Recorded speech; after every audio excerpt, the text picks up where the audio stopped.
Hello and welcome to Radio Free America, where we show you just how much your newspapers are lying to you. I'm Romeo Kratsky, your host, and I am joined by the inestimable Hunter. Hunter, introduce yourself, please, for our audience. Hi, I'm a political activist and a content creator primarily on TikTok, focusing mainly on European politics and the far right. And he does a great job of it, too. We'll drop his links and follows in the description of this episode, so I highly encourage you guys to follow him, and especially if you do watch short-form video and you don't value informational hygiene, absolutely follow him. I know a lot of you don't. It's okay. We can't all be perfect. And that does give Hunter his career and livelihood. So please rot your brains as soon as you start listening to this episode. It's going to be great. Of course, rot your brains, follow RoteRote. It's all the things. And with that said, hopefully you guys know how it goes for now. But if not, here's a reintroduction. Back during the Cold War, the old era, a whole chunk of the world was siloed off from what we would call real news, or at least some semblance of real news. And to kind of break this firewall, some of the news agencies of the time in the West had this great idea to beam their radio directly beyond the Iron Curtain through all the censorship and try and give people at least a sense of what reality really looks like. Well, we're bringing that back now from what used to be the Iron Curtain back to the good old US of A. This is Radio Free America, and we're here to expose, hopefully, the liars that you've been listening to your entire life. As always, we've got a selection of 3 stories to go through. We always choose our stories with the highest of care to make sure that nothing too ideological gets through. We're not aiming for quick wins. These are mainstream papers with mainstream journalists who you are told and you are expected to believe are objective, neutral reporters of fact and truth. As you'll see, this is very much not the case. The 3 stories we're looking at today include ICE shooting a TikTok streamer, in quote-unquote analysis of newly elected New York Mayor Zoran Mamdani's quote-unquote gifted education plan, and Donald Trump authorizing the CIA to operate in Venezuela. And we're going to start with our TikTok streamer. The way we're going to do this is, as always, we're going to go through the article and then really break down, sometimes line by line, quote by quote, how it's lying to you.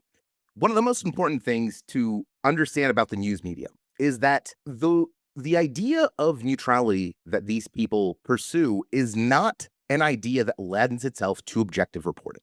The neutrality that they refer to is the status quo. That is, a status quo that favors the powerful, the rich, the influential, and the connected. It does not favor what actually happened. It favors what those people think/want to have happened. This is going to be a theme through every single story, and has been through this entire series and through every single story we're ever going to look at, because that's how the media is run. It is not run by people who have some committed ideological grasp of the truth. I really wish it was. I like to think I am at least partially a person like that. I like to think most of the colleagues that I've worked with are people who are really driven by the pursuit of truth. But that is simply not the case for the vast majority of what we call the mainstream media, not just in the United States, but though, of course, we are focusing here in the US, where the press was often considered the fourth estate and the guarantor of democracy, which, well, folks, let's read this headline and see how it goes.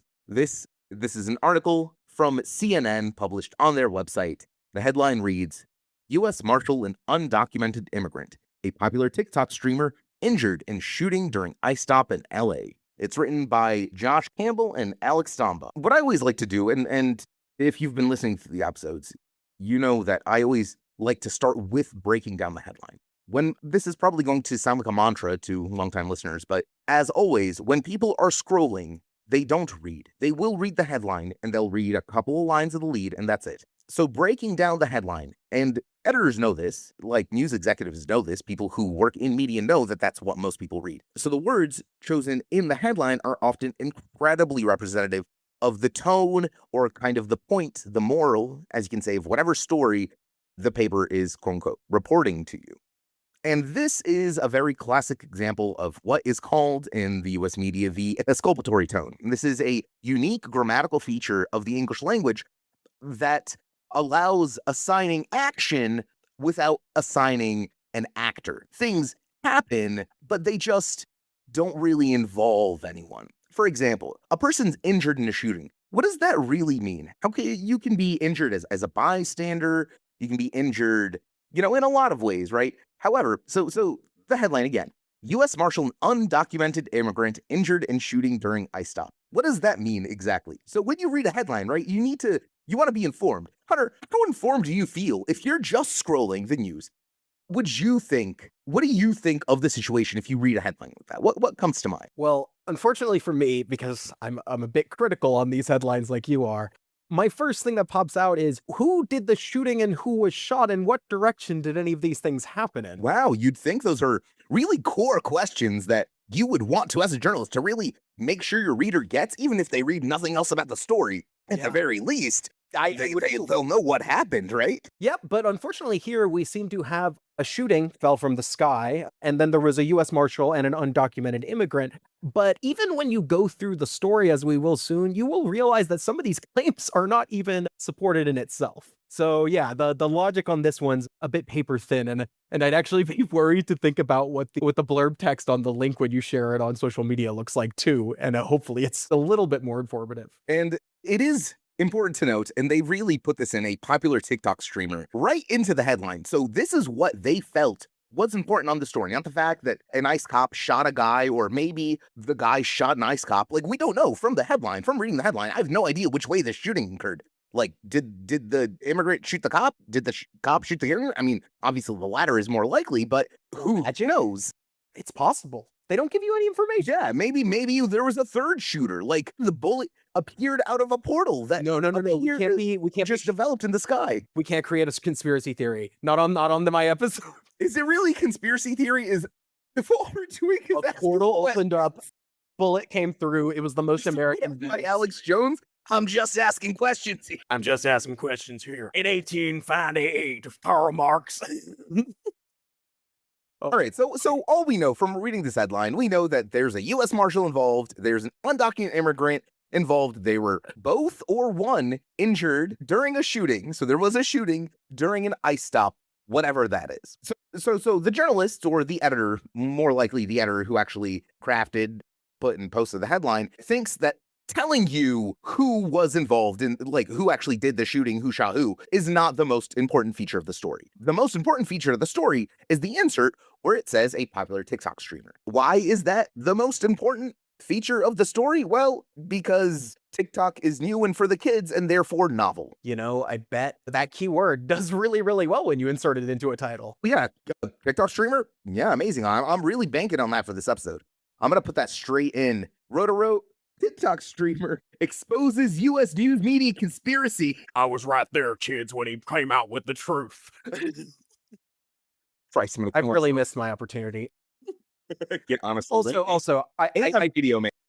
There's a whole thing there. If we were only 10 years older, we would have cleaned up in the 90s. Yeah, absolutely. Anyway, so now that we've gone into the headline, which again, we don't know anything about the story. You failed already.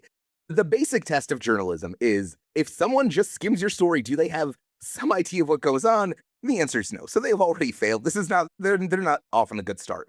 But now we get into the lead. Following the headline, the lead is the most important part of a story. It is the start of the story. Again, most people scroll, and this was true back even when people read physical papers. Have you ever unfolded a newspaper?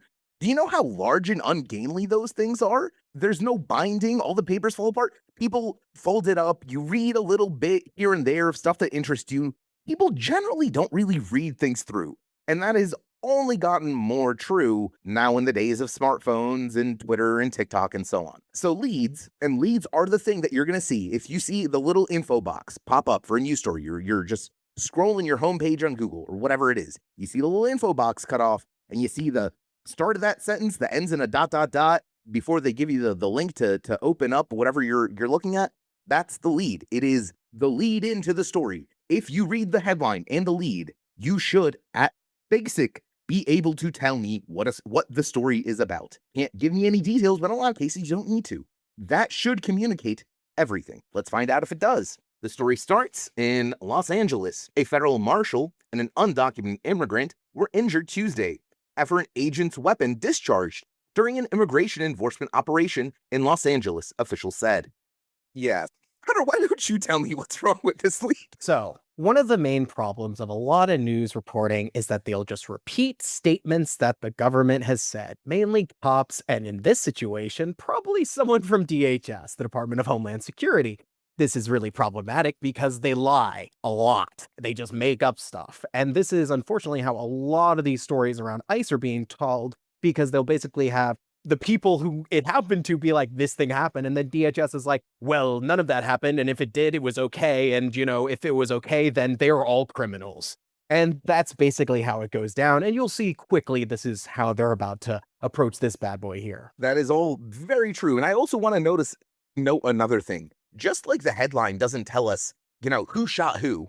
There was a shooting. Who shot who? That is the story. The story about a shooting is who shot whom. I can't make it any clearer. There is no other story. There is no other way to report this without being misleading. That is the question one must answer, preferably as soon as possible. However, how does this lead tell us about who shot who? An agent's weapon was discharged. Now, I have a question. Which is weird, right? Right? So if you tell me, well, if you're just like, I have friends who shoot guns. They go out to the range, tragic things can happen, but just imagine one of them, pops themselves in the leg. And they say, well, my weapon discharged. Now, will I think that they are saying that someone else shot them? No, they said their weapon was discharged. So what do I think? Well, maybe they weren't safe, or there was a fault or something, and the gun went off. That's exactly what popped in my head. I was like, is this a weapons jam or something else happened? Well, we know it's not because the headline said shooting. Exactly. A shooting implies two people. However, the lead does not tell us who suddenly moved away from the undocumented person being the person. It's now the agent's weapons discharged. Yeah, so we're still not assigned anyone doing the action yet. Yeah, did the marshal shoot the immigrant? We still don't know.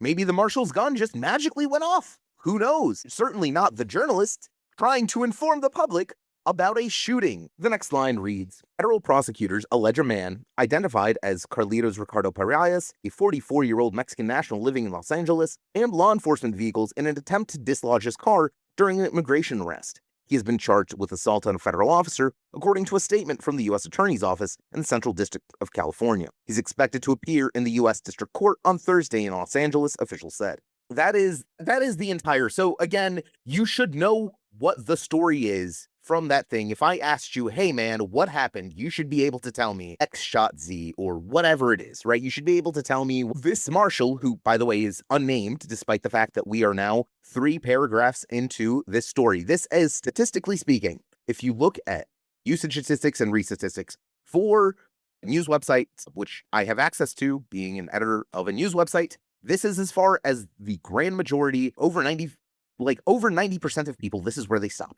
They will not read more.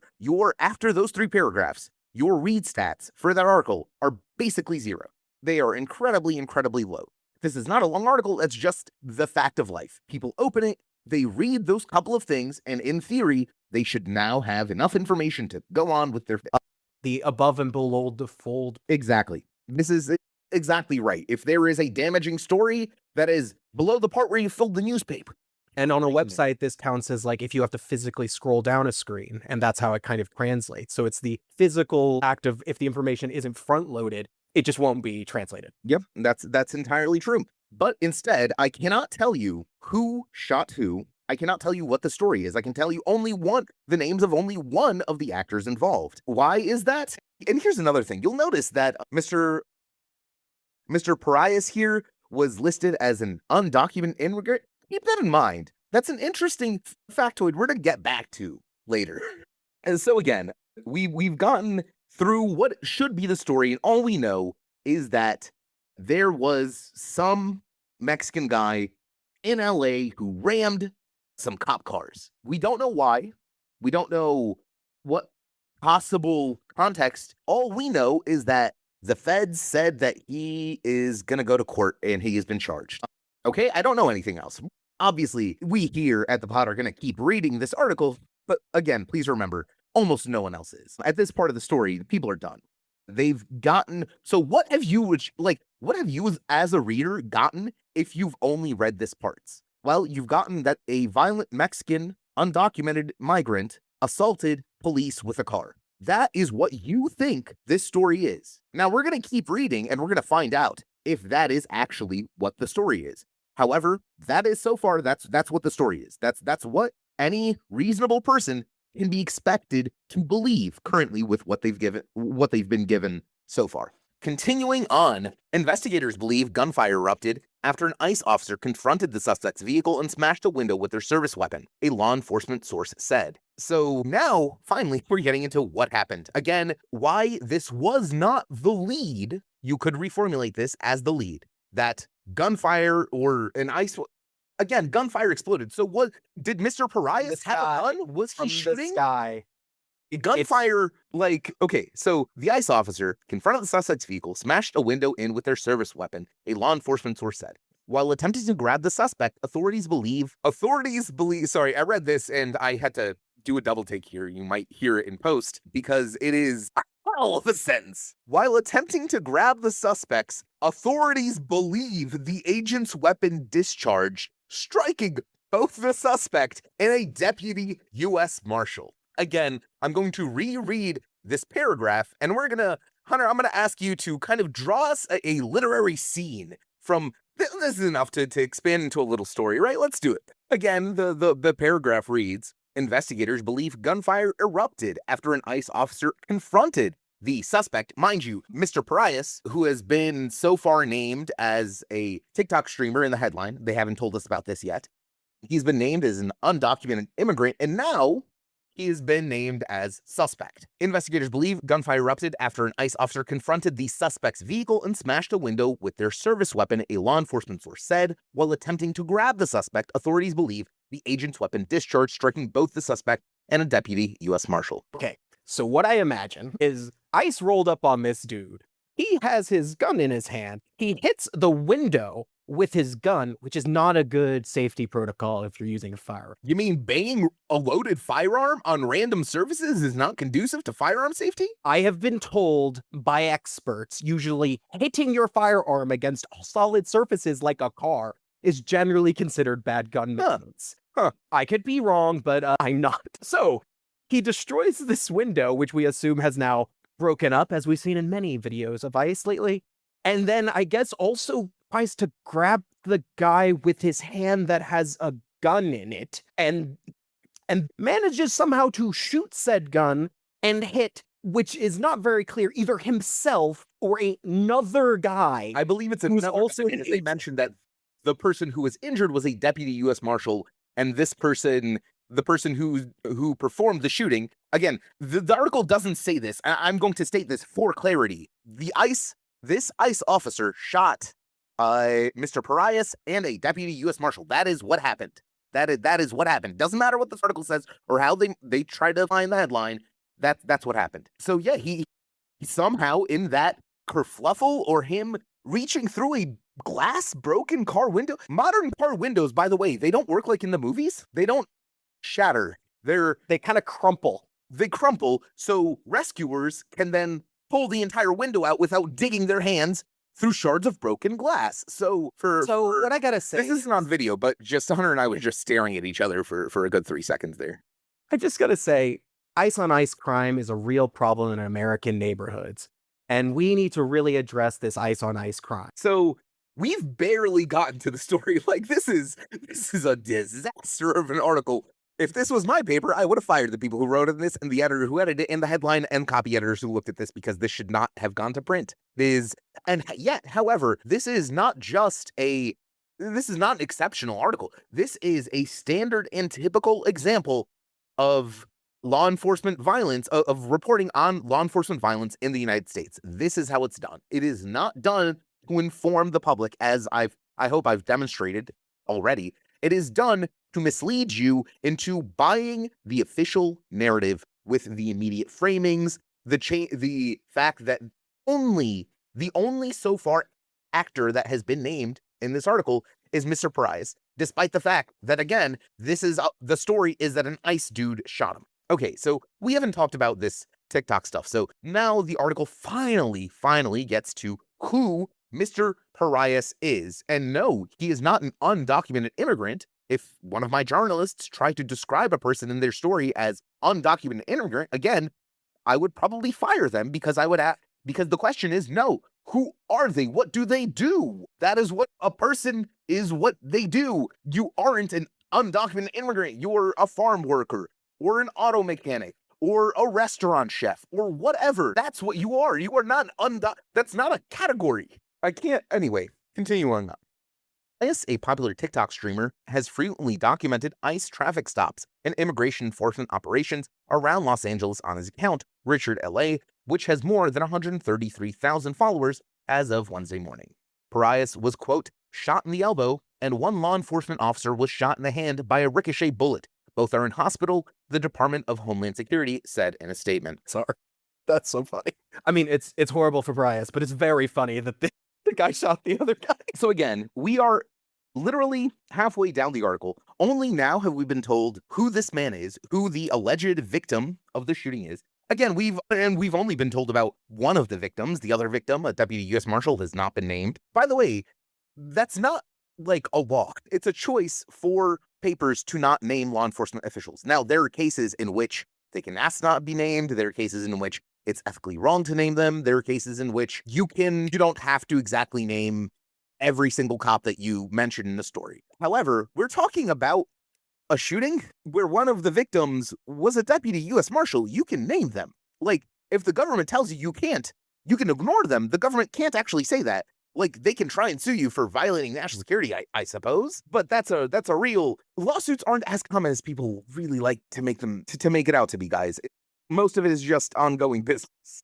I will be quite honest with you. Like, they chose not to only name Mr. Parias here, the streamer, despite him, again, not being the only victim here, though obviously he is the main one.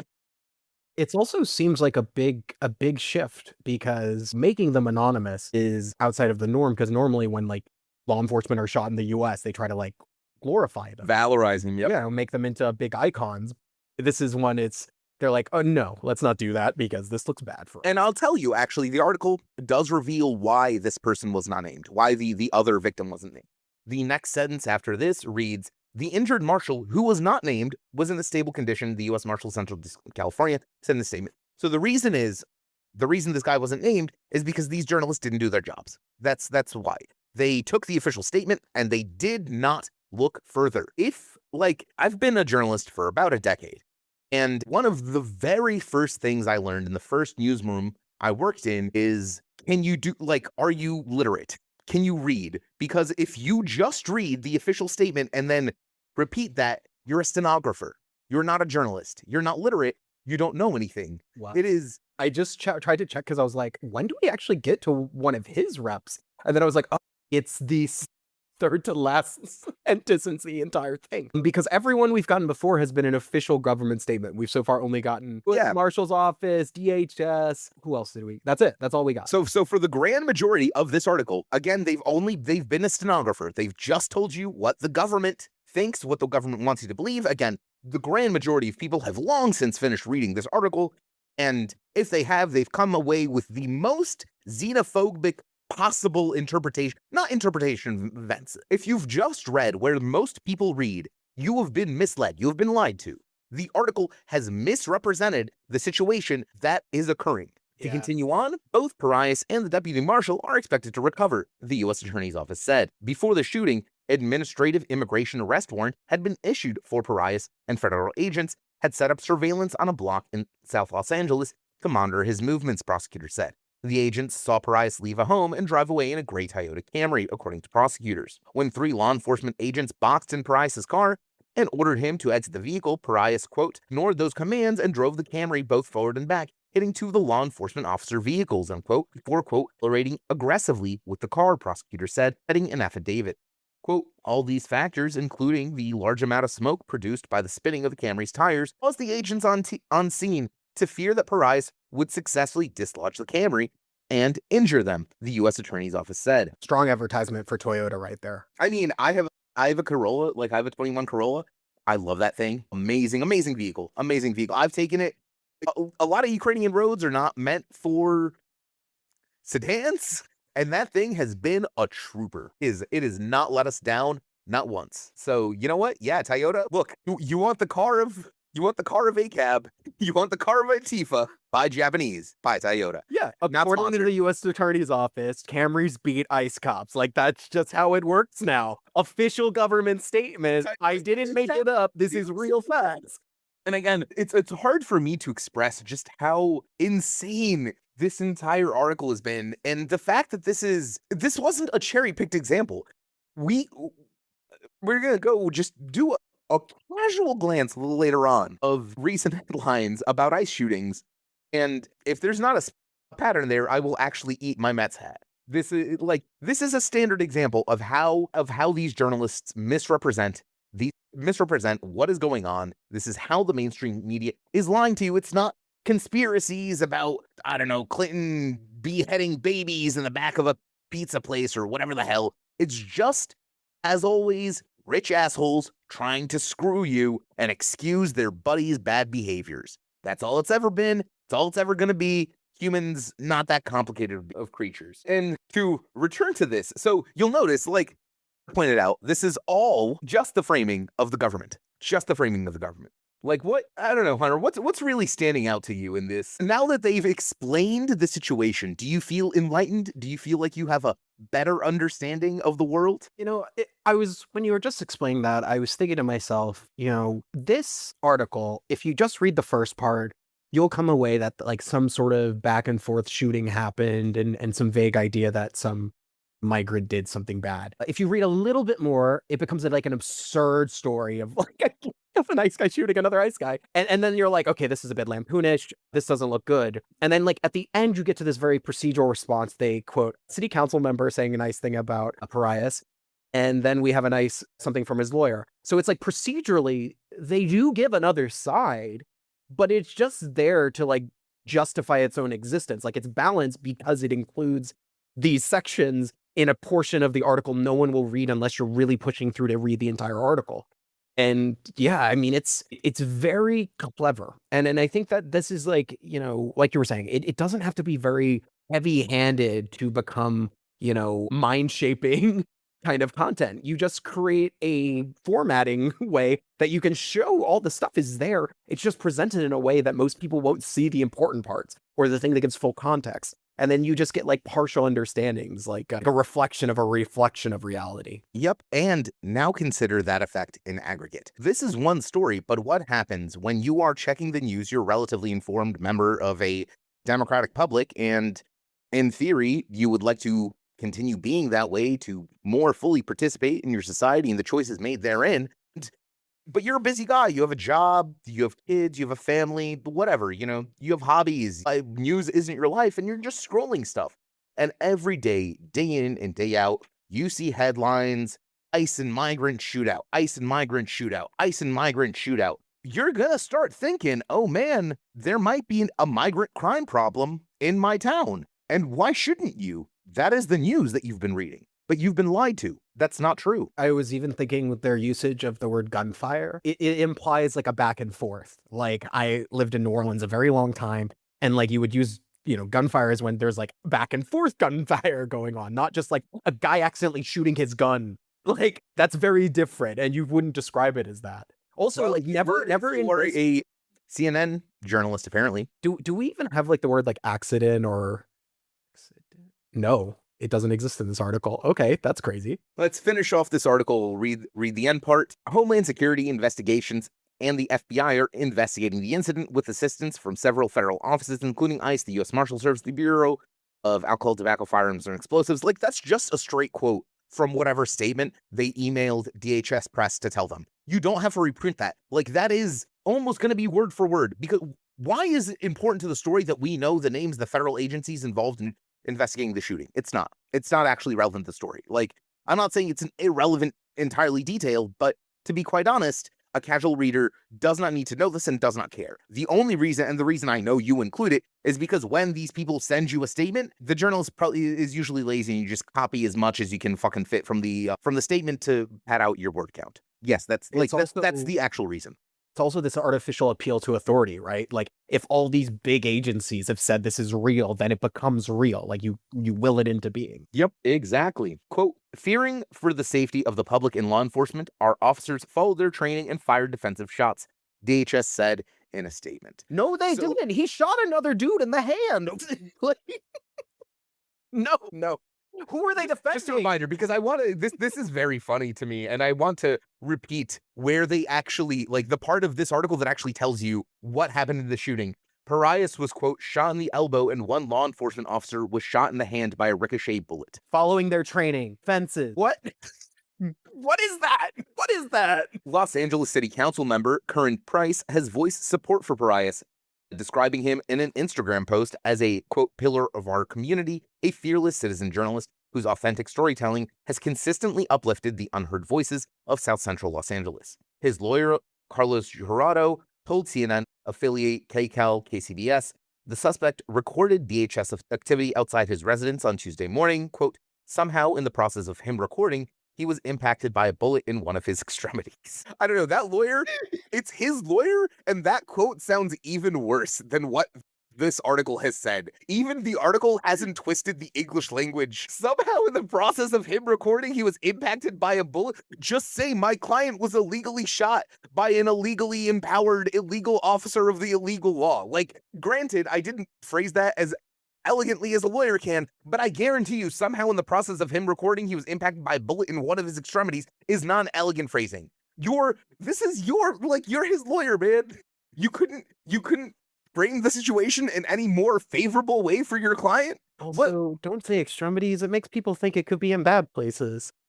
Exactly, right? If you say extremities, I'm not thinking of my fingers and toes, folks. I'm sorry. That's not where my mind at least goes to. There are times and places for euphemisms, and this is not one of them. Nope. Quote, he's a very pacifist man. He's very calm. A lot of the police officers here know him. They know he's very respectful, Jurado told KCAL.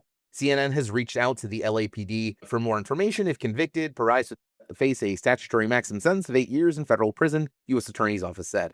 So that's the article. That's, again, and I really, really want to stress, we are not cherry picking these things. We look at the headlines of the day and choose things that represent the class of story that we're talking about. We really don't go out of the word to choose the worst ones. This is considered a normal story. Almost, you would be hard-pressed to find someone else who would pick this out as some egregious piece of race baiting, and yet that is precisely what it is. It is simply an egregious piece of race baiting and xenophobia in every single aspect, from misrepresenting the headline, to misstating the lead, to, oh yeah, remember when I said keep in mind about the undocumented immigrant part? So how does CNN know that? Now, the government may have alleged or claimed that Mr. Parias is an undocumented immigrant, but you notice that we read the whole article together here, you and I. There is no portion of that article that says the government alleges that Mr. Parias is an undocumented immigrant. In fact, it simply states that he is an undocumented immigrant. But I have a question. Is he? Is he? His lawyer doesn't say. No one else says. The only people making that claim is the journalist. And as a journalist, you really don't want to be making claims like that. That's not really your job. Your job is not to judge or adjudicate the immigration status of your subject. That's why, again, you've been served unfettered, like, xenophobic race baiting as neutral, balanced, objective, fair reporting. It isn't. Don't believe these people. Ask the basic questions. Like, seeing through this doesn't take a degree. It doesn't take a career in journalism. It doesn't take media training.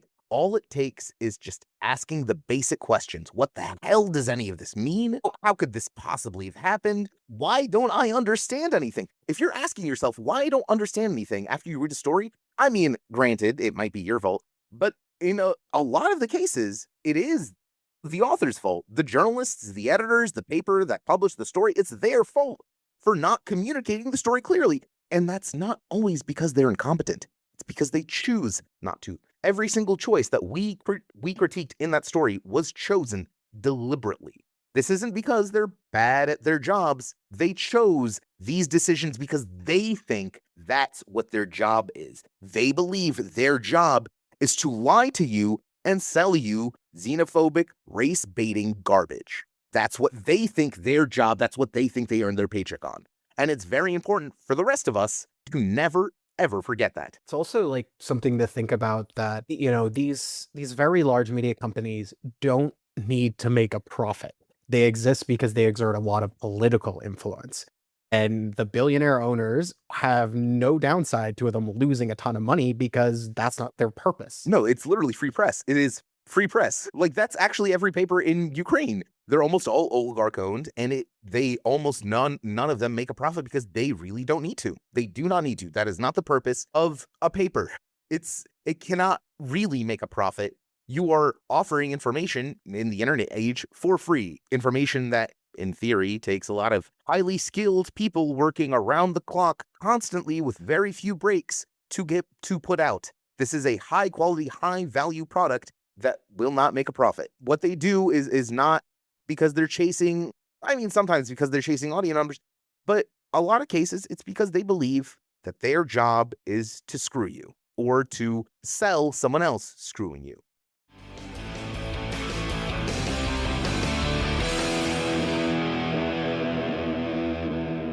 Moving on to our next story. This is a fun one. Hunter, why don't you take the lead on this one? This is a story published by the New York Times on October 3rd by Troy Clausen. It's an analysis, well, quote unquote, analysis piece. The headline reads, "A Hornet's Nest. Mamdani's gifted education plan divides New Yorkers." Yeah, Hunter, take the lead on this one. Zoran Mamdani wants to phase out the city's gifted program for kindergarten students if elected. A proposal that drew intense criticism and praise. All right, and let's see. Some people were distraught, fearing that bright students would be left bored and restless at their desks. Others questioned whether a teacher can truly determine whether a 4-year-old is gifted. And rival candidates in the mayor's race pounced. Ooh, how dramatic. The divided reactions across New York came after Zoran Mamdani, the Democratic frontrunner for mayor, said this week that he planned to end the city's gifted and talented program for kindergarten students at public schools if he is elected. Students who are already in gifted classes would remain in the program, and his campaign said on Thursday that he would keep a separate track next year that admits students in 3rd grade. New York's program stands apart from many other cities that admit students into gifted classes starting in later grades. It is small. New York's school system enrolls about 2,500 students out of 55,000 kindergartners. Children are selected during pre-K by their teachers. A previous system that tested 4-year-olds was abandoned 4 years ago. But it can play an outsized role in directing students' educational paths and regularly emerges among one of the most provocative educational issues in the nation's largest school system. So I just want to pause you right there. Hey, Hunter, can you tell me what Zoran Mamdani's gifted education policy is and what the criticisms are? As I was reading it, I immediately was like, if you're looking at the article, this is like the 3rd paragraph down. And it's that they claim he wants to get rid of this and then says, but actually gifted classes would remain in the program and that he would keep the track next year. So his plan is just to do the same thing that they were already doing. That's what I've gotten out of this. So they want to cancel it for the future. For the future. Okay, but not now. Not now. Is that immediately clear? Is that I cannot restate that the purpose of a story of any kind published in a newspaper is to inform the reader as concisely and quickly as possible. That there is no other purpose. That's your job, man. That is the most basic job shorn of any ideological or whatever things. Your job is to tell people what happened as precisely and concisely as you know how. You know what's wild is that, if you turn this in at any university, your professor would immediately say, yeah, maybe it's not so good that you undermine your thesis within the first 100 words. Because literally in one paragraph, he manages to undermine his entire rest of his article, which is quite long. Yeah, wild stuff. Very good, New York Times. The paper of record, all the news that is worth the print. Do we know who the who are the people who are supporting Mamdani's decision? What's their reasoning? Have we heard about the reasoning of the people opposing it yet? No, we haven't. Well, we can presumably if we keep reading the article, but it's insane to me that this is a pretty long article about an incredibly niche topic. Education policy in New York City, it probably has a little bit more attention on it because of the race. But again, this is an incredibly niche topic. I said 90% before. This is going to be 99.99% of people have read maybe the headline half a paragraph in. Yeah, They I don't mean, know even the shit. numbers they give you, it's like 4% of kindergartners. It's not that many people. And so why are you so again, why is this being chosen a story? Like, why are you talking about it? Okay, like I can get that people will be upset, but then maybe lead with blah blah blah, a member of the board of whatever school and the child of a parent has rallied parents to protest Mamdani's. Like, give us something. Why are you writing about this incredibly niche topic that is presenting an incredibly technocratic change in policy, and you're not even being clear about it? The benefit, again, one of your jobs as a journalist, if you are going to cover, and you should cover incredibly technocratic changes and educational policy or whatever, you want to break down the technocratic crap to make it clear for the average reader what's going on, to cut through the bureaucratic bullshit and all of that, to tell people this is the policy, this is how it's changing, this is what opponents say, this is what proponents say, this is what the administration has pledged. It's not that hard. It's really not. You have to go out of your way to make this more complicated, more unintuitive, more boring.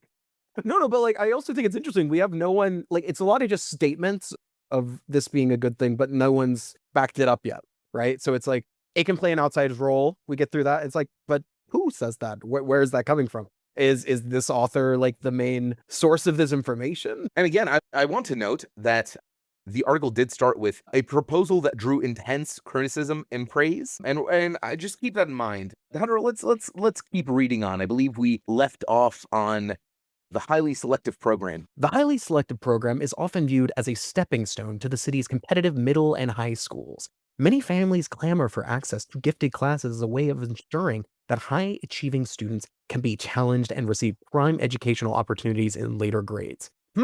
That seems a little problematic. But critics say that the gifted program exacerbates inequality in a school system deeply divided along the lines of race and income. Black and Latino students are enrolled in gifted classes at far lower levels than their overall presence in the public school system.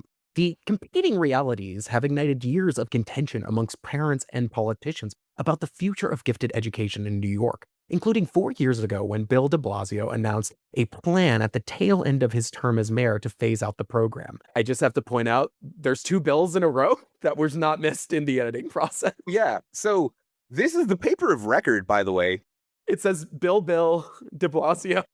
Typos happen. However, this is the paper. This is the standard. Everywhere, every other paper, and I'm not exaggerating, every other paper in the world, globally, considers the New York Times to be the pinnacle achievement of human journalism. They are quite literally the ones that define how and what journalism is for everyone, for all of us. It really is a bad sign when basic copy editing is no longer functions. It's a bad sign. For sure. I also want to note, so the subheader here made it seem like this is a divisive issue that's drawn intense, mind you, intense criticism and praise. Not just criticism, praise, or people have had pros and cons. Intense. This is something people feel really, and I'm sure that there are some parents that really do feel real emotional about whether little Charlene, what are kids named these days? Tomdrins? I don't know, man. I don't live in that country. But like, I'm sure there are parents that really do feel very strongly about this. However, it doesn't seem that divisive if you've already A, undermined your own thesis, and B, you've already said that the whole gifted program is already divisive in itself. Like, maybe that's the thing? Mamdani tackles New York's divisive gifted education program? No. What's divisive is not the gifted education program, which you literally just said critics claim exacerbates income inequalities and has racial biases. No, the divisive part is Mamdani saying, I'm going to do something about that.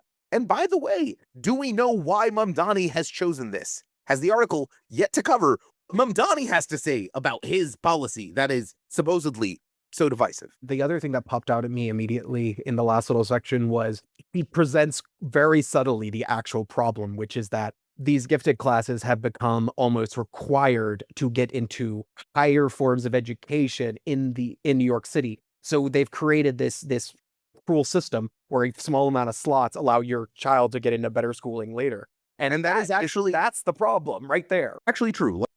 I have not only friends that live in New York and have young kids in New York, and they are dealing with, they were advised to start looking for pre-K programs for their 6-month-old baby. And if you don't, so when I was growing up in New York in the 90s, my father really wanted to push me to go to the tech schools, the gifted high schools, but they're incredibly competitive. And one of the factors that was determinative for me not getting a slot was because I did not have these kinds of extracurriculars in my transcript. I went to a normal public or a normal public elementary school and a public junior high, and I was like gifted, but I wasn't in a gifted program. And as a result, I couldn't get into the high schools that I wanted to, because that was actually a major factor in how they choose from applications. I mean, it's a city of 8 million people, and the spots in the gifted high schools are like a couple of maybe 10, 12,000 most. It's really not a lot, incredibly competitive. Like it's a huge problem that, again, you would think the article would focus on, but no, let's continue on.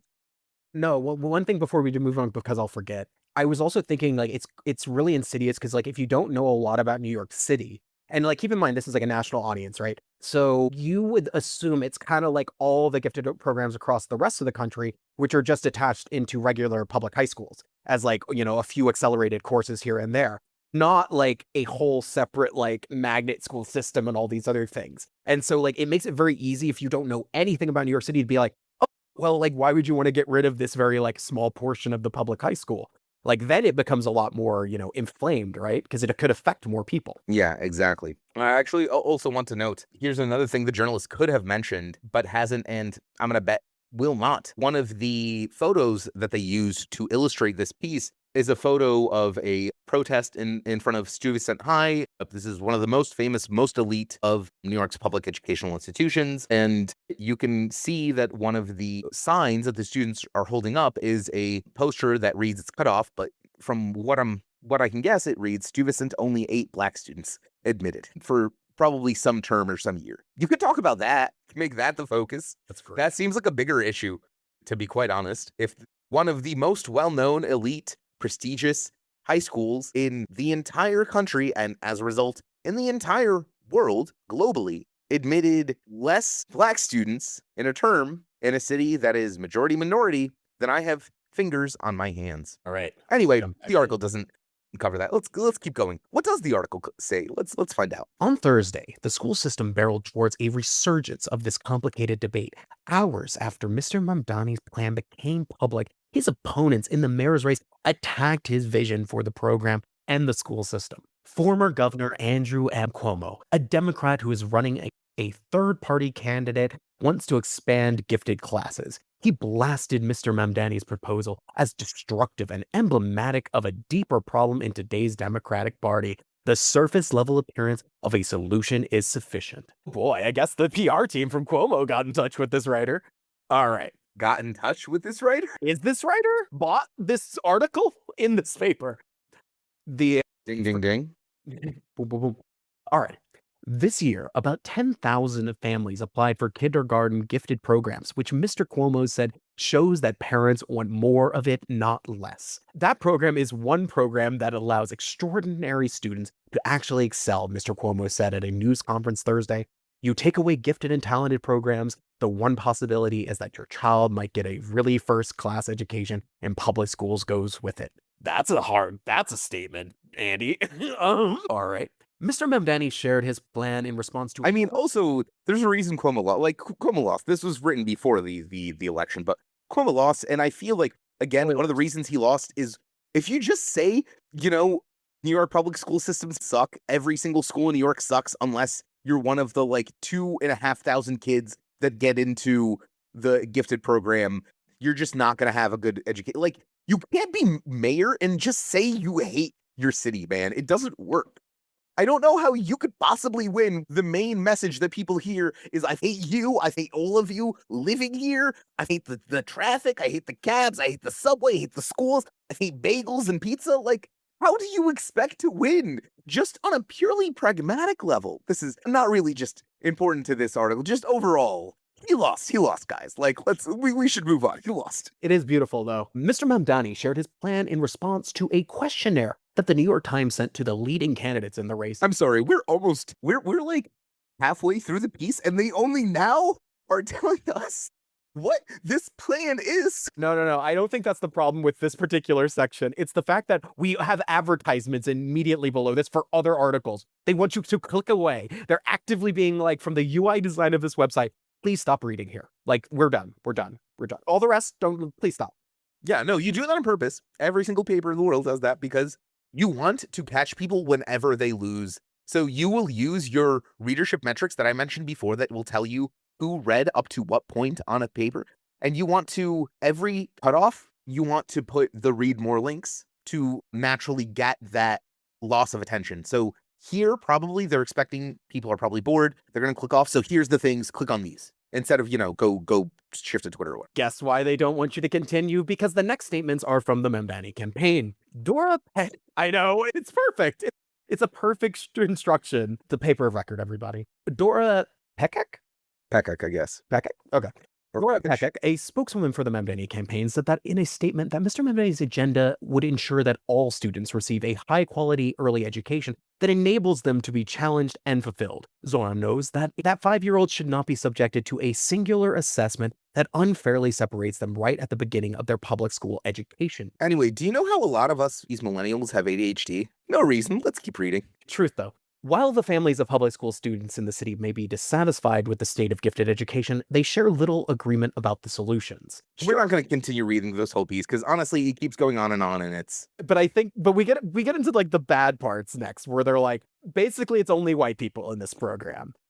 Yeah, and so then as you read, you realize how bad this is and why they need you to stop reading. Yeah, so just like the previous article, and again, the previous article was completely different. That was a propaganda story for whitewashing cops. And yet the format is the same. They present you with the status quo, the mainstream elite consensus right at the beginning, so you buy into it. And the actual story that we are covering here is that Zoran Mamdani wants to tackle racial inequality in New York's public school system. One of the methods that he is doing this is by eliminating the racially biased, as this article does lay out. Like, this article will lay out, like, in District 2, one of the wealthiest sections of the school system that includes the Upper East Side, the West Village, and Tribeca. These are some of the richest neighborhoods, again, not only in New York City, but the world. These are neighborhoods where your favorite actors, directors, name your, like, favorite famous people, they've lived there or know people who have. These are the neighborhoods. About 1,120 families applied, and roughly 350 students received seats. So that's a pretty good percentage, right? In District 4, which covers East Harlem, that's a majority Latino neighborhood, 97 applied and 16 received seats. So not only are there not even magnitudes less applications, like a rounding error of applications, almost no one made it, like not even percentage relative are those numbers comparable. So, like, again, the actual story is that some people, rich people, are complaining, and Cuomo supporters, that Zoran Mamdani's ideas of challenging racial disparity in the New York City public school system is misguided. That's the story. Like, if you want to frame the story as neutrally and objectively as possible and not, fluff Mamdani, that's what you say. Some people have issues with the way he wants to tackle these disparities. The story is not that people have problems. Like, everyone has problems with everything. That's not newsworthy. It's not notable. The notable part is that the mayor-elect or the prospective mayor or the leading mayoral candidate has this plan for addressing this problem, and here are the issues that these specific people have raised to that. But that is not at all what the story lays out or tells you. And I even just did a little Google ahead, seeing who this person leading the Parent Leaders for Accelerated Curriculum and Education was. And it's a lobbying group for charter schools. So it's just all there. It's all up front. It's so wild. And it's so frustrating. It's not named, by the way. The group is not named as a lobbying group for charter schools. It is named as a, quote, group that has advocated for gifted and talented programs. So nothing. It tells you nothing. You don't know anything about this group if you read about it. Yeah. If you read in this paper what the parent leaders for accelerated curriculum and education is, you don't know. It just repeats that they advocate for gifted and talented programs. But like, I can tell that from the way the group is named. What is it? I shouldn't have to Google to know this. You, the journalist, should tell me, the reader. That is context that is beyond necessary for a piece like this. Yeah, it's wild to have someone who advocates for private schooling to be weighing in on public schooling issues and what they should be doing. They're literally opposed to the concept. Also, and I just want to note that they did mention the third candidate. There are three candidates in the recent mayoral race, and they did present the third candidate's position, at least. Curtis Sliwa, the Republican nominee. Cuomo was the Republican nominee. We live in the real world. We're not children. Andrew Cuomo was the Republican nominee in the recent mayoral election. Let's not beat around the bush or kid ourselves here. It took the plan as an opportunity to launch a broadside against both Mr. Mamdani and Mr. Cuomo, calling them two peas in a pod. All right, sure. No, you got to give him the better quote. Quote, "We are not letting Mamdani and his mentor Cuomo fail our children again." Yes, Curtis, tell me your lore. Man, I spent like a good 3 hours yesterday just drilling a buddy about Sliwa's back, because I didn't know. I knew he was shot in the back of a cab by the mob. Well, because, that's the main thing and only thing he ever talks about. That's level 1, Curtis, my Yeah, friend. so and I was digging in. I wanted to know, why did the mob shoot him? Who was the mobster that shot him? Which of the family shot? I learned a lot and I gotta say, I do not understand this man's politics or ideology whatsoever. Dude, he is the most like a New Have York. you seen the photo of him from the 80s with his Guardian Angels group? Yeah, he looks like he's out of the Warriors. Like, I was about to say, it looks like he's out of a really, really fruity. All the buffed, oiled, like, men showing off their, like, muscles, standing uncomfortably close to him. Look, Curtis Sliwa has, I got a lot of cats, I love my mother, and I hate the mafia. And taxis are a death trap. All right. That was a fun one. That was a fun one to like kind of wash your palates clean after the quite awful horrificness of that first article, and to kind of give us a break. We also before we mark it was let's think of the children and also Red Scare. It's like Mamdani wants to hurt your children. And it's nothing. There was nothing there. It didn't exist. The article also told us about what Cuomo and every single critic in New York City thought of Mamdani's plan before it told us what Mamdani's plan was. Like, that's insane to me. How do you, the only possible reason to do that is, again, you don't want to show the actual position of the leading mayoral candidate. Like, you want to hide that, and the only reason you want to hide that because you want his opponent to win. Like, it's not rocket science to figure this out,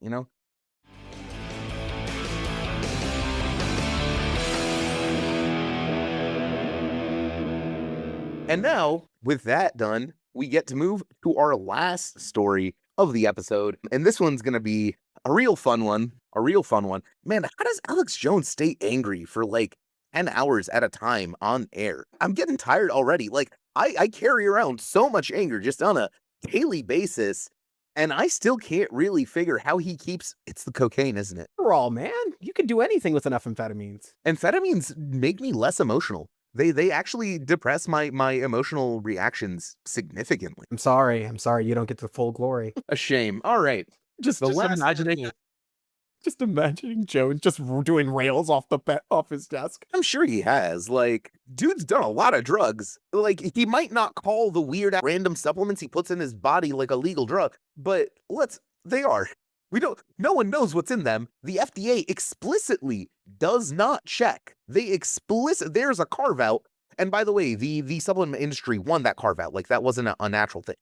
This is probably an episode for a deep dive for a completely different series entirely. But just know that the reason the FBI does not check the claims of supplements because the supplement industry got a carve out specifically for that. And that wasn't clean or safe. And we've all been suffering for it. And my point is, when Alex Jones put those substances in his body, they're drugs.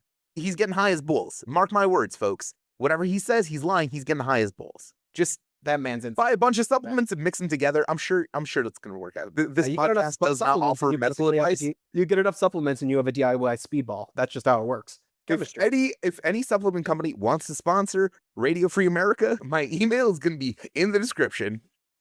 All right, moving on to our last article of the episode. This is an article from the Washington Post entitled, Trump Says He Has Authorized Covert CIA Action in Venezuela. The subheader reads, He is so orange in that photo. they might have turned up the contrast. I feel like they must have turned up the contrast in that. I mean, it does look like it's like Been touched, yeah. like the saturation's a bit higher, but he looks so orange in this. Okay, I will say for the headline, this is what a headline should do. I now know what the story is. You have told me what the story is. Having just read the headline, I feel a little bit more informed about the world. I now know that Trump has authorized the CIA to operate in Venezuela. That is a fact I did not know prior to the reading the story, and that I know now. This is what you're supposed to do as a journalist. Like, it's so basic. This is such a little thing. But as we've covered, not just in these stories, but in every single story in every single episode that we've had this series so far, this is episode 5, journalists don't hit the very simple bar of just telling you what is going on. We know now what. So, you know what, Wapo, good job on writing a accurate, concise headline. We know that Trump has authorized CIA action in Venezuela. That is good and important things to know. The subheader could do some work. I love that we go into the deepest passive voice possible. The license for the spy agency to conduct operations is the latest in a series of menacing U.S. steps against President Nicolas Maduro's government. Moving on to the lead. Oh, by the way, this article was published October 16th and was written by Warren Strobel, John Hudson, and Karen DeYoung. The lead reads, President Donald Trump said Wednesday that he has authorized the Central Intelligence Agency to conduct operations in Venezuela, markedly escalating U.S. pressure on President Nicolas Maduro amid a string of lethal strikes against alleged drug trafficking boats in Caribbean waters off that country's coast. So we're talking about I keep mentioning how people like lie and mislead to you in the headline, the lead, and that's where we focus on. And sometimes they do this by just misrepresenting the situation entirely, like we saw in the first article of this episode. Sometimes it's just by being so confusing and muddled that you barely understand the story at all, like in the second example. And sometimes it's by excluding incredibly important context. What is that context, Hunter? What could that context possibly be that readers really should know when reading an article about President Donald Trump's actions in the Caribbean against the sovereign nation of Venezuela? What's that context, Hunter? What do you think it is? Who are doing these string of lethal strikes was the one that jumped out at me immediately. So, see, for me, the context is, we allowed to do that? Yeah, that's an even higher level one. Unfortunately, yeah. In the United States, declaring war is an act of Congress. What that means is that the country's legislature must vote and approve a declaration of war before military action can be made. Now, there are exceptions to this rule. The Iraq and Afghanistan conflicts of the early 2000s instituted something called the authorized use of military force, permissions for presidents to use military force in limited and ideally limited circumstances without having to go to Parliament or Congress, in the US's case, every time and beg them for authorization. This is in order that this was justified as anti-terrorism, blah, blah, blah. But still, you cannot, the US government does not, in theory, does not have mechanisms to allow the president to order unilateral military action. It doesn't. That's not how, in theory, the US functions. I keep saying in theory because in practice it very much is how the US functions. But not mentioning that in the beginning, that there is no declared war, that Congress has not passed an AUMF, that there is not a single shred of legal authority authorizing Donald Trump to do any of what this article is going to cover is egregious. It is lying. Again, not by not telling you, or it is lying by omission. It is not giving you the most important context here, is that Trump doesn't have the right to do this. He's doing it. You don't have to have the right to do things, to do stuff. People don't have the right to murder each other. They still murder it. But this is what readers in America need to be informed. That is, quite honestly, the most important part of the story. And I maybe this sounds a little cynical or heartless. It is more important than the actual strikes themselves, is the fact that Donald Trump has done them without congressional involvement whatsoever. That is the story. It is not the US spat with Venezuela or how bad Maduro is, as this article is going to repeatedly mention, it is that Donald Trump does not have the legal authority to commit the actions that he is currently committing. It is a breach of his constitutional duty as president. And unfortunately, this ties back into his justification for his mass deportation plan, which again was him saying quite plainly that he believes there's a state of war with Venezuela when there is not a state of war with Venezuela. That's a legal term you have to vote on.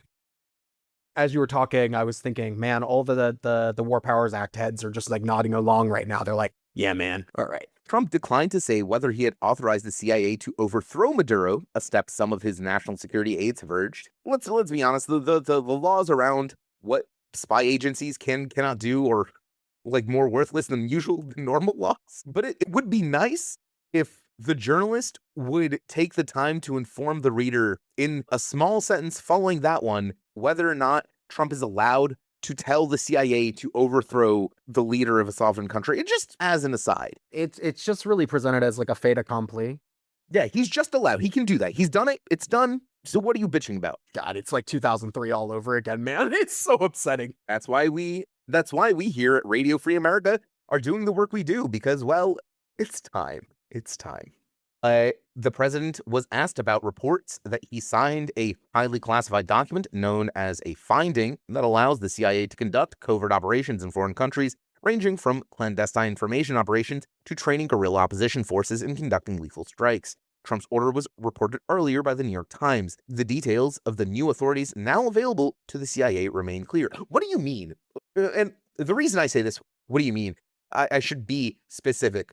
What do they mean by new authorities? What authorities did the CIA have previously that they did not have now? Is there a legal process that sets out how these authorities may be improved, managed, increased, decreased, whatever?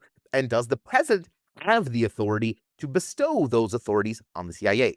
These are not technical questions. This is the crux of the story. Not asking these questions is the why. It is the dereliction of journalistic duty by which these papers are lying to you. At least they called the drug boats alleged. Oh, by the way, you can't blow up drug boats. I know I haven't mentioned this, and the article is not going to mention this, but you can't do that. Again, you can do anything you want in life at least once. You're not allowed to do that. You're not allowed to just blow up boats, whether or not you think they are carrying drugs. If there is a declared state of war between two nations, one nation interdicting the other nation's shipping would be considered a legitimate act, depending on the exact circumstances.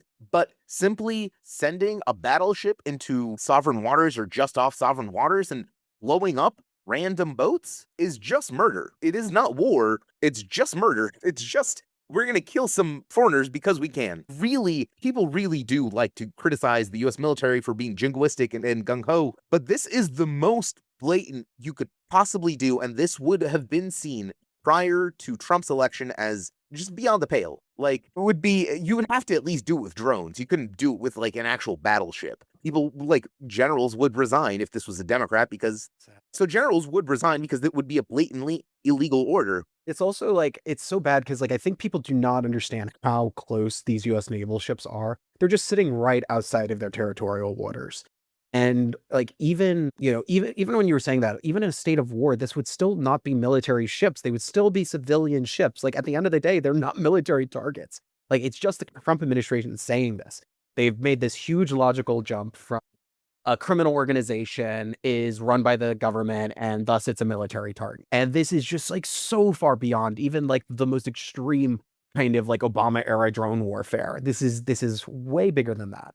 No, they literally said at the start of the thing, Trump may have authorized the CIA to do a coup. And what's really scary is like more recent reporting also like has us know that like even the survivors of these strikes were also killed. Like Hegseth directly ordered to kill them all. Again, this is just murder. This is just like under every single system of law, president on this planet, it is actually simply murder.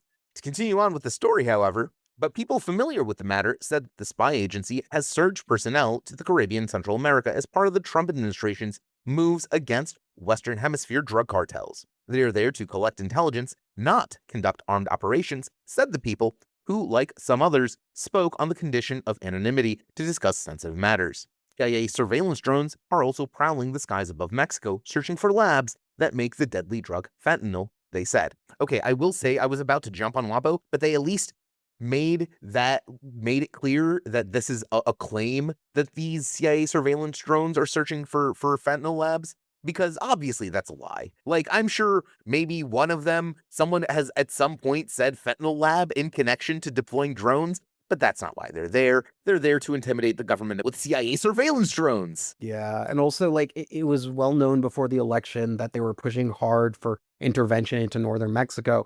Hegseth writes about this in his damn book. Like, people need to read that stupid Hegseth book. Like, I rot in my brain. Politicians should know what's in it.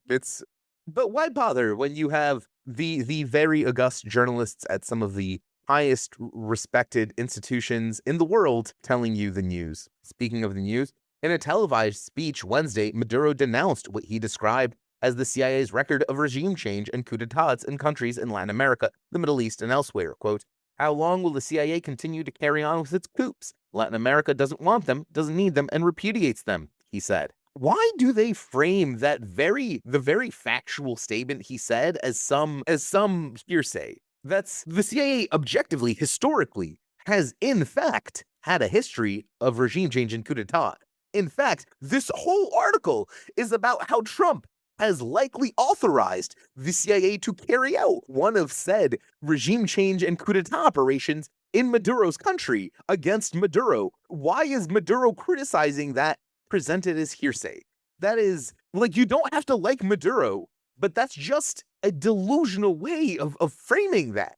Like, it's just wrong. It's just bad. Why are you doing that?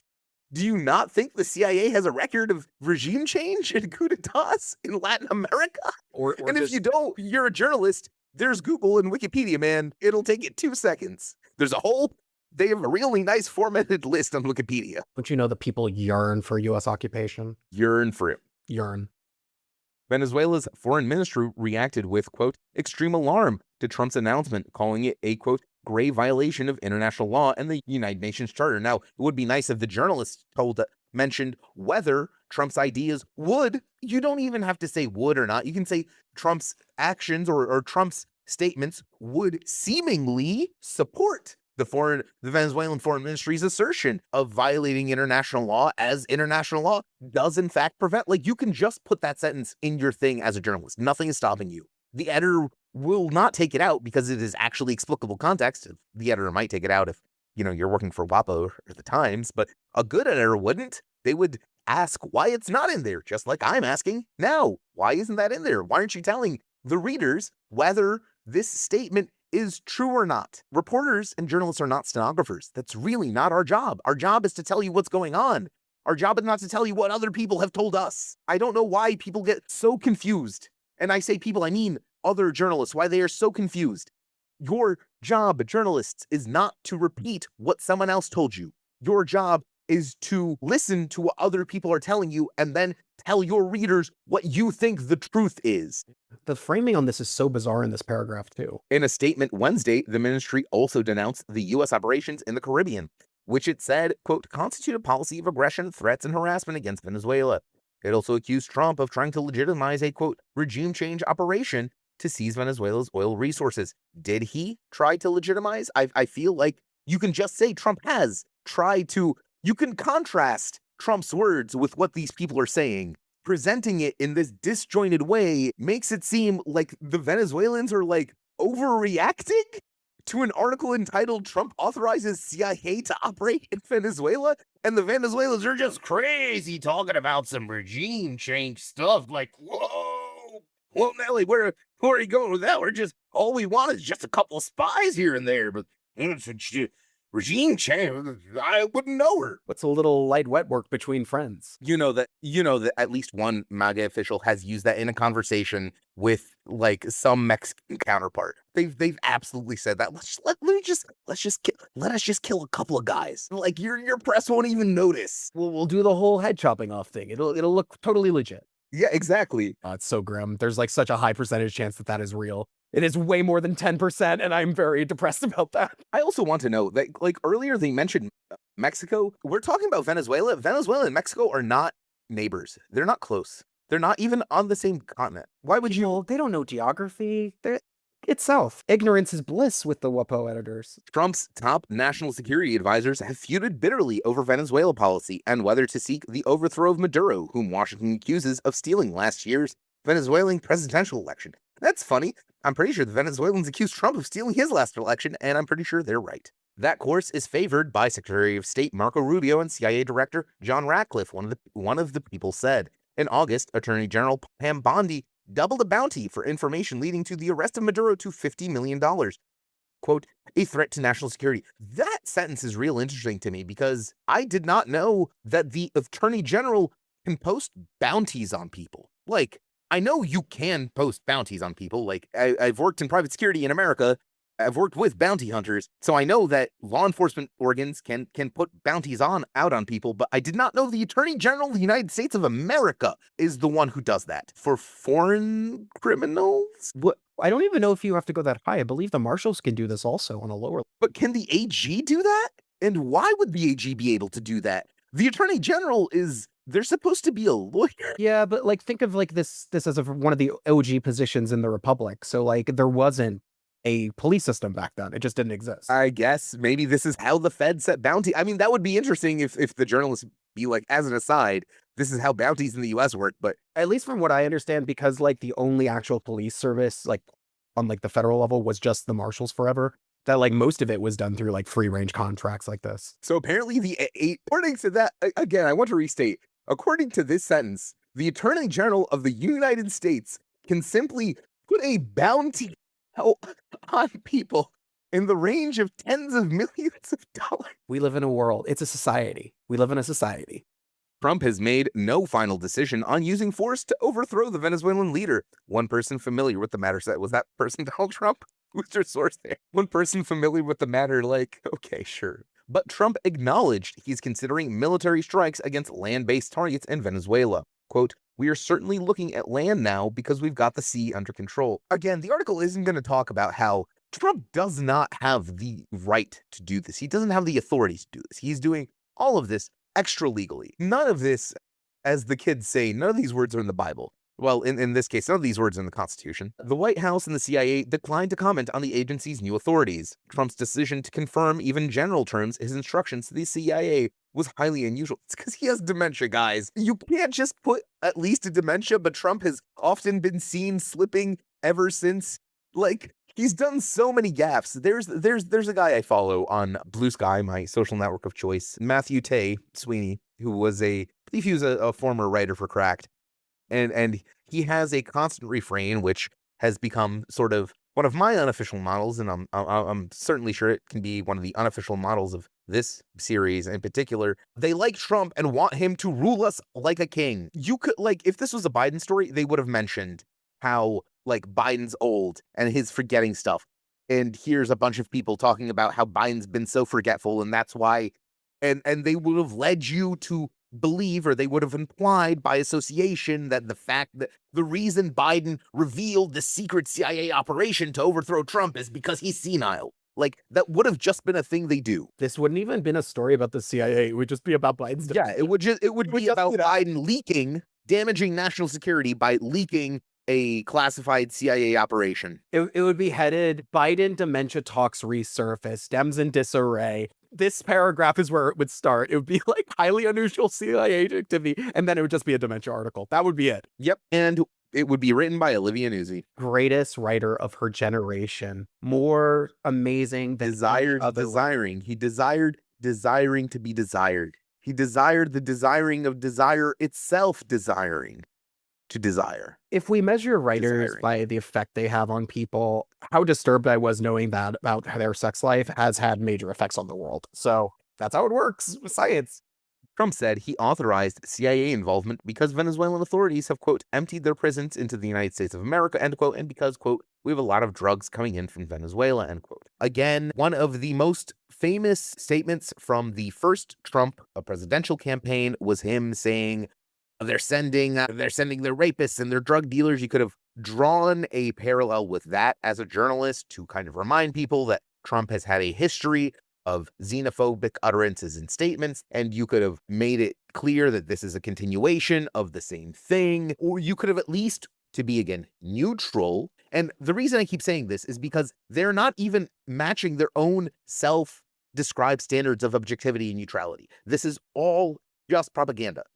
Every time they say we have to be neutral and objective and report, they're not meeting those standards. They are lying to you about those standards that they are themselves not meeting. The neutral thing you could have done would be just say this is a repeat of Trump's policies ever since his first thing.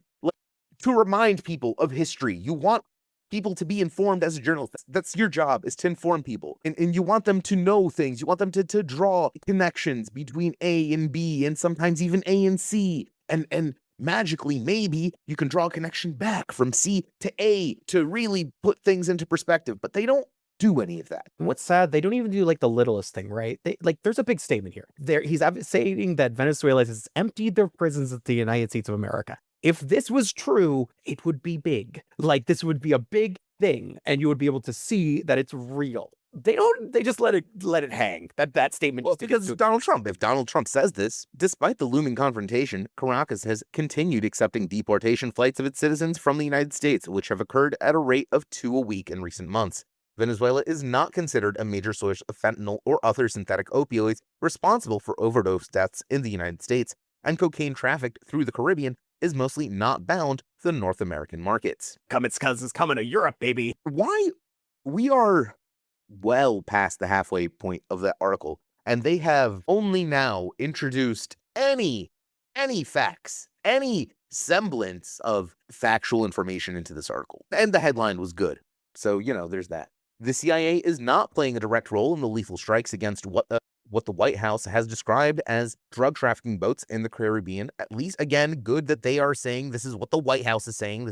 No one else is saying, just the White House saying this. Former U.S. officials said the 5 known attacks, which the administrations have killed 27 people, are conducted by special operations units under Defense Department command, armed primarily with tactical military intelligence, they said. CIA personnel are part of a Pentagon-led group tracking drug boats in the Caribbean, but are not involved in decisions about which targets are to be struck, one of the former officials said.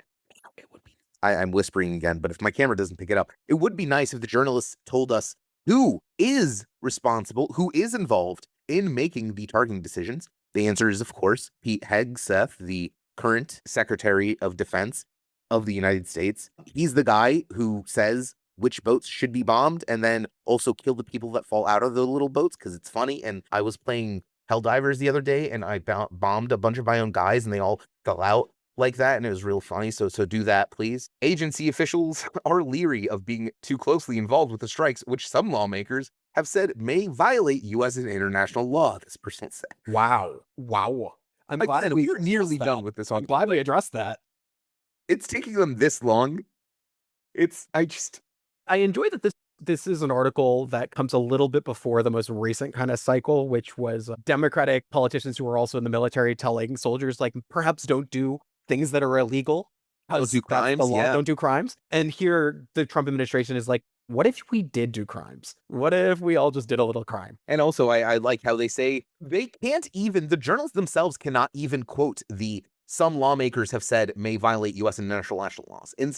Instead, their source in the CIA is the person who is reminding them that some lawmakers have pointed this out. And then they're quoting that source. That is a level of cowardice that is incredibly upsetting to see in my supposed colleagues from one of the most storied institutions in the U.S. press. Also, these strikes it's not that the lawmaker or the strikes do violate, you can say that these strikes do appear to violate international law. You can say that. It is okay for you as a journalist to make that determination. You're not going to get sued. You're not going to get fired. If an editor says you're speculating, tell them to go fuck themselves and they're wrong. You can do that. It's okay. Things that are clearly true, you not only can report, you should report. These strikes are a violation of international law. They are not only a violation of international law, but some of the most ancient principles of law humans have ever worked out is don't kill random people in boats. This is maybe a little surprising in the modern world, but historically has been one of the most important legal concepts in human history. Now, Romeo, I'm just might be a small country dictator, but I've never heard that it was a law to not blow up random people's ships in other countries. Ratcliffe, to remind, because we keep getting distracted. I think people might forget Ratcliffe is referring to John Ratcliffe, the current director of the CIA. At CIA headquarters, Ratcliffe has boosted funding and personnel for the newly formed Americas and Counter-Narcotics Mission Center, created by merging units dealing with Western Hemisphere and counter-drug issues. The center, led by a veteran agency case officer with reputation for favoring aggressive action, is, quote, feeling pretty empowered, said a former CIA official. That's scary. Like, that's just a scary thing to read. This isn't a critique of the article. Like, that's just a scary thing to read. An aggressive CIA officer who is feeling empowered to act. Like, I just don't want that kind of thing to exist in the world. It makes you even just think, like, are we talking about relative to the CIA itself? Because that's even worse. We're a post 9/11 CIA, buddy. Like, that was, I'm sorry. We're a rendition and black site CIA. Like, we're a waterboarding isn't torture, but actually it is torture CIA. They're all back to wearing Ray-Bans and talking about overthrowing the government of Chile. In the Caribbean, the spy agency has traditionally employed a hub-and-spoke approach, with one CIA station covering several islands, the first former official said, but those teams are being reinforced with additional personnel, and the people familiar with the matter said. The agency's counter-narcotics programs in the hemisphere have long centered on alliances with cooperative governments, such as Mexico, Colombia, and Peru. CIA officers train and vet local counter-drug units and provide them with equipment and intelligence. You know what would be a really nice thing is to just mention one of these groups, because they're quite famous, some quite famous stories about the counter-narcotics, the local counter-drug units trained by the CIA. There are some really, I feel, pertinent stories about those units in particular that would really be illuminating to readers of this article. They're death squads. They're death squads. They're death squads. I'm going to give you the context since the article's not. This isn't a mystery. They're death squads. One former CIA official expressed concern that the agency's relationships in the region could be damaged and intelligence sharing on other topics curtailed if the United States acts unilaterally against drug traffickers and around Venezuela and foments a popular backlash in Latin American nations of U.S. intervention. I love how we have, like, I assume a second CIA official who's like, this will be terrible. And then the first one's like, yeah, let's rock and roll and torture some people. No, there's literally a meme about it. Invading Iraq will destroy U.S. credibility and warfighting capability for a generation versus, no, it won't. Literally, it's just the meme. It's literally just the meme. I wish life was more complicated or nuanced or complex than just a meme. Very often it is not. No, honestly, one of the most crushing things about, like, the last, 15 years of politics is just realizing that, like, all the years you spent learning, like, high-level theory on politics was just kind of a waste of time. No, everyone who's, like, how do those, like, weird assholes on something awful in 4chan always, like, know what's going on? Because it's all memes. That's how you know things. Just stick to memes. Rot your brain, kids. Like, who needs one? The vibes are strong. The vibes are strong, yeah. The vibes rule. The vibes are really good. The new authorities for CIA action are the latest menacing moves by the administration against Maduro's government, including ramped up U.S. air and naval activity in the Caribbean near Venezuela's coast. The Trump administration has said that Maduro, who has been in power for nearly 13 years, illegally stayed in office after stealing last year's election. While Trump has given strong rhetorical support to Venezuela's political opposition and escalated economic pressure on Maduro, he has said his goal is, quote, not regime change. Again, so this is I guess the theme of this particular article is that they just keep leaving out incredibly pertinent context. The opposition that Trump has rhetorically supported, I feel like I've seen Trump truth posts that just disprove this. First, it would be nice if they mentioned who this opposition was. It would be nice if what kind of rhetorical support is this? Has he just said that, like, that Juan Guaido is a good guy? Like, why isn't Juan Guaido named? Why isn't that dude named in this piece, in that sentence? Why? So now it makes me think, oh God, have they found a different guy? Is now they're like a new Trump patsy? But the effective declaration of war against what the administration says are Venezuela-based narcotics traffickers could provide the administration with a legal workaround. According to several people familiar with the administration, you don't have to report that. You do not have to report that. Some Trump people told me, actually, that the president can go to war. Actually, you liberal. This secret is in 3 easy steps to get around the division of powers in the US Constitution. Like, you don't have to report that. You don't have to put that in your printed article that some Trump people told me actually the president can do crimes. We know that. We know that that's what they believe. There are other stories that cover that. All you can say, what you should instead say, if you are a journalist committed to, fair and balanced reporting and truth and objectivity, is Trump cannot actually declare war. Venezuela-based narcotic traffickers are not a nation state that can be the subject of a declaration of war. Trump has not approached Congress for any additional authorizations of use of military forces. No, but instead, you print in print that some Trump people actually told me it's okay. Okay then. Maduro has been under a U.S. indictment since 2020. It accuses him of narco-terrorism and conspiracy to flood the United States with cocaine. The administration has focused on what it says is Maduro's role as head of the Cartel de las Soles. I don't know how that... Cartel de las Soles? Soles? Is that a real thing? Like, Tren de Agua? I don't think that's real. I think they just made that up. What is the Cartel de las Soles? For which Trump has designated a foreign terrorist organization for alleged distribution of cocaine and fentanyl. The article, earlier in this article, it literally said Venezuela is not a source or origin of fentanyl, and its cocaine from Venezuela does not go to the U.S. Why don't you repeat that thing that you said earlier in the article? Repeat it now. It's relevant now. Repeat it now. You can do that. Like, people have forgotten. It's a long article. People have forgotten. You can repeat it. Trump, in recent weeks, paused efforts by Richard Grenell, the president's special missions envoy. What the hell is a special missions envoy? Why do they not explain anything? These are trained journalists. They make multiples of my salary. Why do they confuse? Why do I read the things that they wrote and I feel more confused than I did previously? Guys, that is not how you should feel after reading a news story. Also, one thing that they're really missing here in this next bit is, for months, Maduro has been trying to cut a deal with the Trump administration that he doesn't go to jail and he gets to keep some of his money, and then he'll stop being the president of Venezuela. Oh, they kind of mentioned this, but do you know how the New York Times frames that? Trump will tell me, though. Or sorry, not the New York Times, it's the Washington Post. Yes, I will tell you. Trump in recent weeks paused efforts by Richard Grenell, the president's special missions envoy, to negotiate a deal in which Maduro would offer up U.S. control of Venezuela's rare minerals and oil assets and reduce ties with China, Russia, and Iran in exchange for Washington letting up on its pressure. So they do mention that. They just don't mention that this is Maduro's efforts to try and keep himself, out of jail, which you would think is pertinent, but not these journalists, not this paper. Elliot Abrams, in charge of Venezuela policy at the State Department during Trump's first term, said that a covert finding by Trump does not necessarily mean only military action. Quote, to say that there might be something covert is not to say that it has to involve shooting, Abrams said, citing attempts to infiltrate the Venezuelan military or launch psychological operations that might cause Maduro to flee into exile. Wait a minute, did this Trump dude just admit the CIA was trying to drive? So this is a weird thing, but one of the things that Maduro was saying during Trump 1 was he was accusing the US of trying to make him go crazy, actual psychological torture. I believe this Trump official has confirmed that the CIA was actually trying to drive Maduro crazy. As we know, the CIA loves LSD.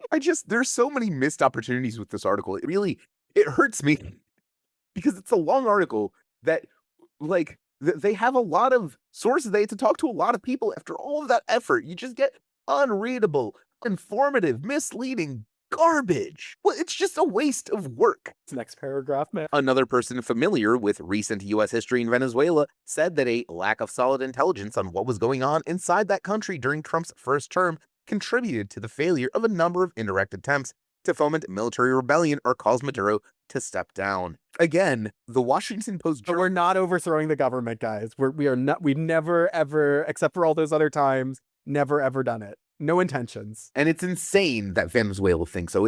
It's crazy. But again, a responsible journalist would cite some of these things. Someone makes a claim and then you cite in favor of that claim or against that claim to let your readers know what the credibility of the person that you're citing is. You're not a stenographer.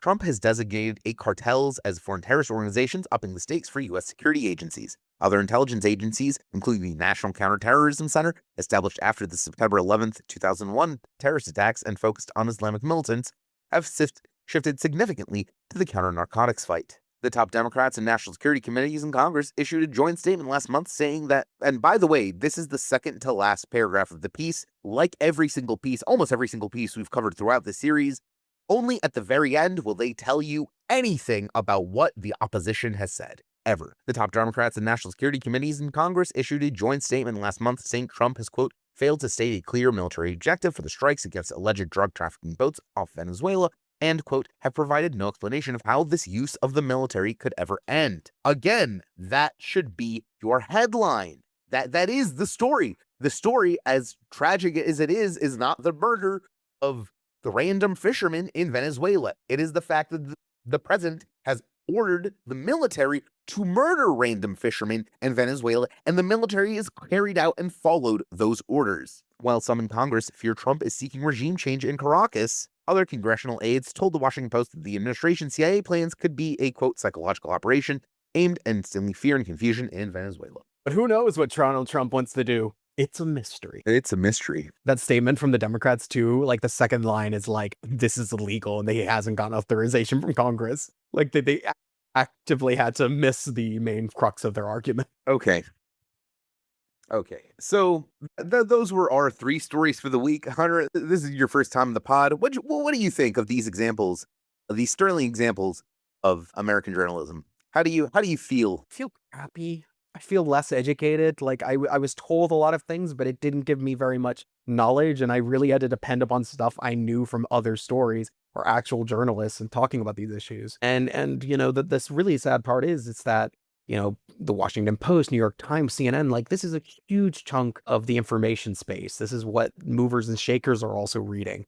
So, you know, you just see really how opinion is shaped in real time, and the pieces, parts that could make the story good are there, but they're arranged in a way to give you a very specific impression. And that is deeply frustrating and a huge problem for all of our democracies. It's what really gets me every time I cover one of these things is that these are people who, as we've seen, I don't know how many of you guys are online or are in the media sphere when the Olivia Newsy stories broke. The people who are writing these things are, we're told, talented, masterful, like dedicated journalist reporters that are really like busting their ass to fulfill the most sacred and honorable, you know, dictates of their profession and of their career. But what we learn about these people is that they're mediocrities at best, who are just in the position they are through either nepotism or lookism or some other factor that in no way represents, you know,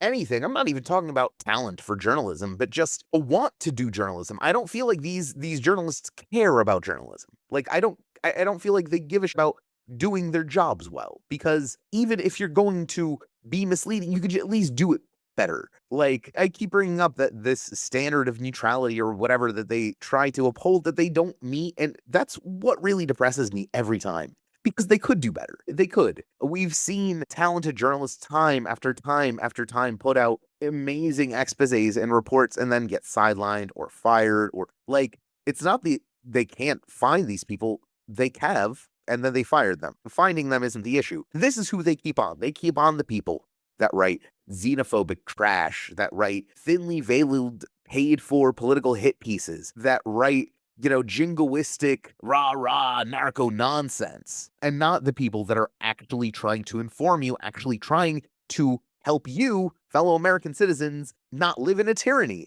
not live under a dictator, live in a free country where people have rights and they have the ability to act without fear of the state randomly murdering them for fishing or, you know, for recording cops or any of the various things that you associate freedom with. They could hire these people. They know who they are. They don't want to hire them. They don't want to pay them because that's not the point. That's not the point of this whole enterprise. And if during the Iron Curtain you had papers like Pravda or Iskra, no one was ever under any delusion that these papers were objective or neutral. Even they, in the Soviet Union, being ideologically biased was seen as a positive. Of course, had to be the correct quote unquote ideological bias.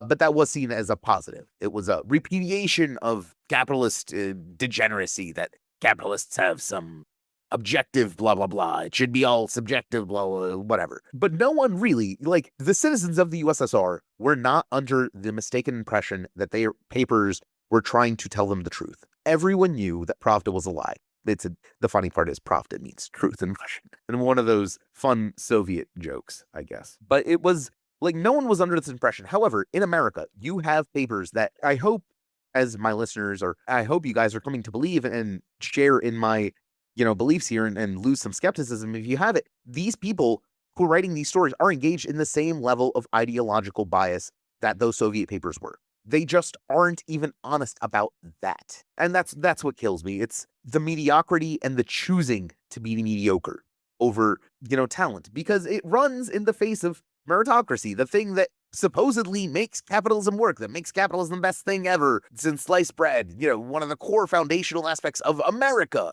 liberal democracy, is, if you're good at your job, you'll be rewarded. And yet, over and over and over again, we see that not only is that not the case, people actively choose otherwise. They choose to have a shittier product, a shittier paper, shittier reporters, shittier journalists, all in order to sell you some ideological garbage. And then they pretend that they're objective. And then pretend that they're objective.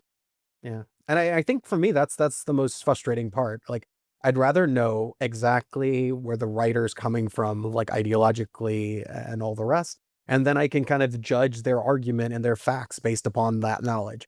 But when you pretend this idea that not only are you individually as a person have no opinions, you're just like this perfect neutral arbiter, and then also that your editorial line has no opinions either. Like this is just, it's cosplay at some point. Exactly. And cosplay, it's fun when it's a game, not fun when it's real life. Not fun when it results in stuff like random people being shot by the cops for no reason, random fishermen being murdered by the president of the United States for no reason. We can go on and we shall go on. But for this episode, I'm afraid we are out of time. Listeners, thank you very much, as always, for tuning in, for breaking down the egregious misrepresentations and lies of today's mainstream papers against you, dear listeners. And again, thank you very much, Hunter, for being on. Reintroduce yourself and drop your plugs. Yep, I'm Hunter, also better known as RoteRote online. You can follow me at RoteRote Media, RoteRote Media. And I make all sorts of content based around politics, the far right, and all sorts of things, mainly from Europe. And yeah, I love making politics, and I do lots of political activism. Also, for some reason, I got elected to as a party official of the Democratic Party, so that's a thing. But yeah, thank you so much, Romeo, for bringing me on. Honestly, it's always great chatting with you.